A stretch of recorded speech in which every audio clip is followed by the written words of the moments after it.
ప్రమాదానికి గురైన బాధితులను ప్రాథమిక వైద్యంతో ప్రాణాలు కాపాడే అవకాశం అధికంగా ఉంటుందని బైబిల్ హౌస్ ప్రాథమిక ఆరోగ్య కేంద్రం వైద్యాధికారి ఐశ్వర్య అన్నారు.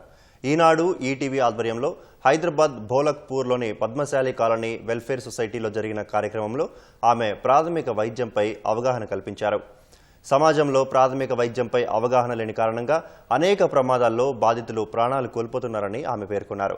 ప్రతి ఒక్కరికి ప్రాథమిక వైద్యంపై అవగాహన పెంపొందించాల్సిన అవసరం ఉందని ఆమె తెలిపారు. ఈ కార్యక్రమంలో ముషీరాబాద్ ఉప తహసీల్దార్ చందనతో పాటు పలువురు ప్రముఖులు పాల్గొన్నారు.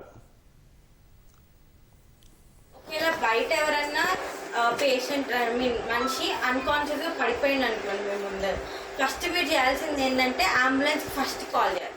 ఎవరైనా చుట్టుపక్కల పిలవాలి. చేసిన తర్వాత ఆ మనిషికి నాడి ఉందా చూడాలి. ఫస్ట్ ఇక్కడ చూడాలి, ఇక్కడ లేదనుకోండి. తర్వాత ఇక్కడ ఫీల్ అవుతున్నాం అనుకోండి, కానీ మనిషి ఒకసారి లేపడానికి ట్రై చేయాలి. వాటర్ కొట్టో లేకపోతే తట్టి లేపడము చెయ్యాలి. ఆయన లేవలేదు అప్పటికే అని అంటే అప్పుడు మనం సిపిఆర్ అనేది స్టార్ట్ చేసుకోవాలి. దాని ప్రకారం ఏంటంటే చెస్ట్ కంప్రెషన్స్ ఇస్తాం అనమాట. అంటే గుండె మీద ఇట్లా 2 చేతుల్లా పెట్టి నొక్కాలి. అండ్ నొక్కేటప్పుడు కూడా మనిషి ఫ్లాట్ సర్ఫేస్ ఉండాలి.